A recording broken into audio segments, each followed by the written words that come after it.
पवित्र जीवन समाजाची सेवा करू शकतं म्हणून शाहू, छत्रपती फुले, आंबेडकर, सावित्रीबाई फुले, अहिल्याबाई, मोठ्याने बोला, अहिल्याबाई होळकर आणि मासाहेब जिजाऊ महाराणी, आशी जिजाऊ किती गुण गाऊ आणि महाराष्ट्राची राणी हो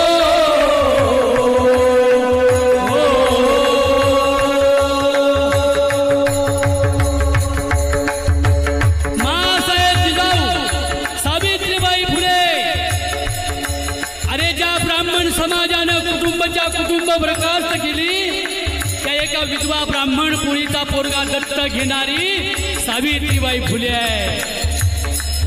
ती सावित्रीबाई फुले भवानी आहे, मासाहेब जिजाऊ भवानी आहे, सावित्रीबाई फुले भवानी आहे, अहिल्याबाई होळकर भवानी आहे। बाबासाहेबांसाठी शेणाच्या गौऱ्या थापून बाजारामध्ये विकून भीमराव आंबेडकरांना पैसे पुरवणारी त्यांची बायको रमाई 4 पोरं मेली, पण आपल्या नवऱ्याला जिने कळवलं नाही माझा नवरा विलायतीला गेलाय बॅरिस्टर होण्यासाठी, म्हणून रमा माझी शेण गोळा करायची, शेणाच्या गौऱ्या बनवायची, बाजारी नेऊन विकायची, भीमाला पैसे पुरवायची।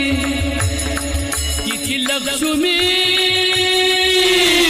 कवन झाली ग रमा भीमाची नवरी झाली ग, रमा भीमाची नवरी झाली ग, रमा भीमाची नवरी झाली।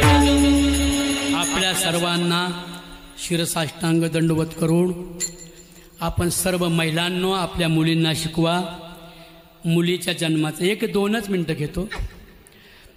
मुलीच्या जन्माचं स्वागत करा। एक गोष्ट ऐकलं ना, बोला सगळ्यांनी, मुलीच्या जन्माचं नाराज होऊ नका, स्वागत करा ग मुलीच्या जन्माचं, सार्थक होईल भारत भूमीचं। दुसरी गोष्ट, शत्रूच्या सुद्धा झाडाचं पान तोडू नका, एक तरी झाड या वर्षी लावा आणि पर्यावरणाचं रक्षण करा। तिसरी गोष्ट, आपल्या मुलींना शाळेत पाठवा। मुलं तर शिकणारच आहेत, पण जे शिकणार नाहीत ती पोरं काय करतील, डीजे पुढं नाचतील, शांत बाय, नाही तर मग यायचे 1, 2, 3, 4 रातभर चॅटिंग। म्हणून शिकले तर मोठे व्हाल, शाहू छत्रपती फुले व्हाल। पोरींना शाळेत घाला, शिकायला लाजू नको ग, येड्यावानी वागू नको ग, आडाने राहून बाई ग, वाटुळ करू नको ग, शिकली नाही ती नागून भागू, ज्ञान कसं तिच्याकडं मागू, तिच्या दारिद्र्य दुःखाची परवड कुणाला सांगू, म्हणून लाव ग लाव ज्ञानाचं कुंकू कपाळी लाव, धरू नका माझा राग लागते मी तुम्हा माग, एवढा विचार डोक्यात साठवा, आपल्या बाळाला शाळेत पाठवा, आपल्या बाळाला शाळेत पाठवा,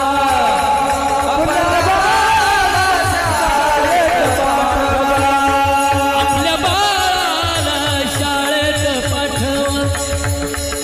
शेजाऱ्यांचा रामू रामू कितीतरी शिकतोय, सारखंच लिहतोय इंग्रजी बोलतोय, सारखंच लिहतोय इंग्रजी बोलतोय, साहेबाऊ आणि नटतोय, करू नका माझा राग लागते मी तुम्हा माग, एवढा विचार डोक्यात साठवा, आपल्या बाळाला शाळेत